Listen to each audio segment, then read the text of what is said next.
এখন দাঁড়িয়ে আছি বিশ্বনাথ মন্দিরের গেট নাম্বার 1-এর সামনে। হ্যাঁ, গঙ্গার ঘাটে এইখান দিয়ে ওঠা যায় বিশ্বনাথ মন্দিরেও। আপনি এখান দিয়ে উঠতে পারেন। এখান দিয়ে উঠলে কিন্তু মোবাইল কিছুটা সময় অ্যালাও, তারপরে কিন্তু অ্যালাও নয়। যেরকম সকালে বলেছিলাম, কিছুটা পর্যন্তই যেতে পারেন, বাট মেন মন্দিরের ভেতরে মোবাইল অ্যালাও নয়। তার আগে লকারে আপনাকে জমা দিয়ে যেতে হবে। সুন্দর করে সাজানো হয়েছে দেখুন এখন এই বিশ্বনাথ মন্দিরটা।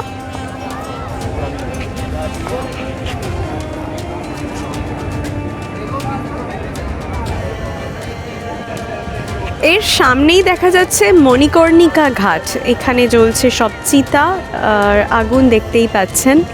এর ইতিহাসটা আপনাদের জানাবো।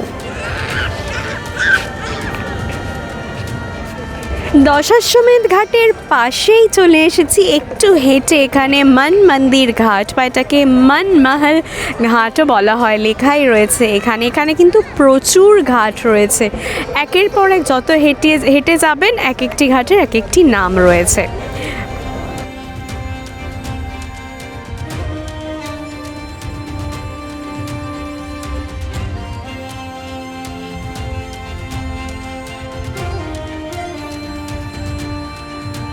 হাঁটতে হাঁটতে এগিয়ে এসেছি ললিত ঘাটের দিকে। পুরো আলো চারিদিকে। এরপরেই রয়েছে বিশ্বনাথ মন্দিরের গেট নাম্বার 1।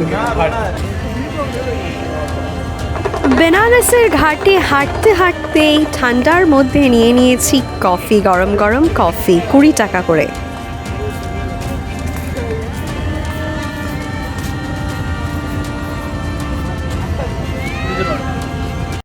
স্বাগত জানাচ্ছি আরেকটি নতুন ব্লগে। বেনারস সিরিজের গত পর্বে আপনাদের দেখিয়েছিলাম দশাশ্বমেধ ঘাট, আর আজকে দশাশ্বমেধ ঘাট ফেলে এগিয়ে যাব ললিতা ঘাটের দিকে, আর দর্শন করাবো আপনাদের এই গঙ্গার পাড়ে বিশ্বনাথ মন্দিরের।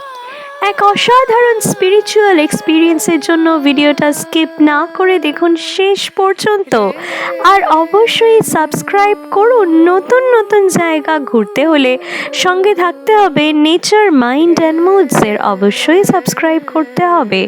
দেখতে থাকুন। এগিয়ে চলেছি দশাশ্বমেধ ঘাট ফেলে ধীরে ধীরে মণিকর্ণিকা ঘাটের দিকে। হ্যাঁ, এই মণিকর্ণিকা ঘাটের সাথে জড়িয়ে রয়েছে এক ইতিহাস, এক রহস্য, এবং এই মণিকর্ণিকা ঘাটে কিন্তু চিতার আগুন কখনোই নেভে না। হ্যাঁ বন্ধুরা, এইখানে জ্বলতে থাকে চিতার আগুন সব সময়। এক অদ্ভুত অনুভূতি এই গঙ্গার ঘাটে এসে আপনাদের মনে হবে। কাশী এক প্রাচীন নগরী। কথিত আছে স্বয়ং মহাদেবের ত্রিশূলের ওপর রয়েছে এই কাশী। জন্ম আর মৃত্যু, এই সৃষ্টি আর ধ্বংসের মধ্যে আমরা আবদ্ধ। পুরাণ অনুসারে মোক্ষ লাভ হয় আমাদের কর্মের ওপর, আর এই সৎ আর অসৎ কর্মের ওপর আমাদের এই পৃথিবীতে ফিরে আসতে হয় বারবার। কাশী হলো এমন একটি স্থান যেখানে এই জন্ম আর মৃত্যুর গভীর রহস্য জানা যায়। রাতের বেলা এই ঘাটগুলির মধ্যে দিয়ে হাঁটতে হাঁটতে আপনি সেই পরম সত্যকে অনুভব করতে পারবেন। মৃত্যুকে এখানে মোক্ষ লাভের প্রথম ধাপ বলে মানা হয়, আর মণিকর্ণিকা ঘাটকে মানা হয় মোক্ষ লাভের স্থান হিসাবে। হ্যাঁ, আজকে আপনাদের দেখাবো মণিকর্ণিকা ঘাট। দাঁড়িয়েছি ত্রিপুর ভৈরবী ঘাটের দিকে। এরকম অনেক ঘাট রয়েছে, একের পর এক পেরিয়ে যাচ্ছি। সব থেকে বেশি লোক ওই দশাশ্বমেধ ঘাটেই দেখলাম, জমজমাট যেখানে গঙ্গারতি হয়, কিন্তু বাকি ঘাটেও বেশ লোক রয়েছে এখানে, আর আলোয় আলোকিত। পুরাণে বর্ণিত আছে মণিকর্ণিকা ঘাটে যদি অন্ত্যেষ্টিক্রিয়া করা হয় তাহলে তাকে এই জন্ম মৃত্যুর চক্র থেকে মুক্ত করা যায়। হ্যাঁ, এই মণিকর্ণিকা ঘাটেই হতে পারে মোক্ষ লাভ। মণিকর্ণিকা ঘাট হলো স্বর্গের দ্বার। এটি হলো পৃথিবীর একমাত্র শ্মশান যেখানে চিতার আগুন কোনো দিন নেভেনি। মণিকর্ণিকা ঘাটের সাথে জড়িয়ে রয়েছে সব আশ্চর্য কাহিনী, আর এর মধ্যে একটি হলো ডোম রাজার কাহিনী। মণিকর্ণিকা ঘাটের সৃষ্টির সময় কাশীতে গঙ্গা ছিল না। সেই সময় ভগবান বিষ্ণু তার সুদর্শন চক্র দিয়ে এই কাশীতে একটি কুণ্ড তৈরি করেন এবং যেখানে তিনি 60,000 বছর ধরে তপস্যা করেন, আর তার ঘামে এই কুণ্ডটি ভরে ওঠে। একসময় মহাদেব ও পার্বতী এই কাশীতে এসেছিলেন, এই কুণ্ডে স্নান করেছিলেন। সেই সময় পার্বতীর কানের দুল এই কুণ্ডে পড়ে যায়। এরপর মহাদেব ঘাটের কাছে বসে থেকে 7 জন ব্রাহ্মণকে ওই কানের দুলটি খুঁজে দিতে বলেন।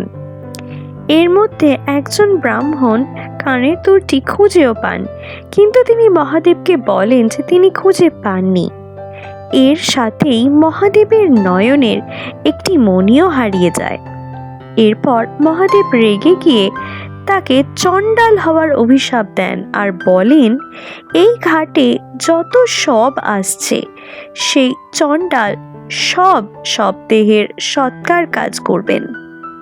সেই থেকেই এখানে একটি সম্প্রদায়ের সৃষ্টি হয় যাদের বলা হয় ডোম, আর এরপর থেকেই এই ঘাটের নাম হয় মণিকর্ণিকা, যেহেতু মহাদেবের নয়নের মণি আর মাতা পার্বতীর কানের দুল এই ঘাটে হারিয়ে যায়।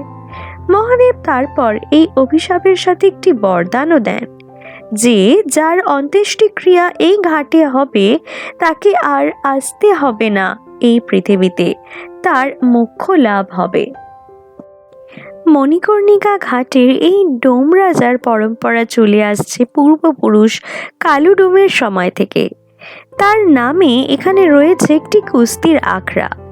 রাজা হরিশ্চন্দ্র যখন নিঃস্ব হয়ে কাশীতে এসেছিলেন তখন কেউ তাকে দাস হিসেবেও রাখতে চাননি, কিন্তু তখন এই কালু ডোম তাকে শ্মশানের কাজ দেন।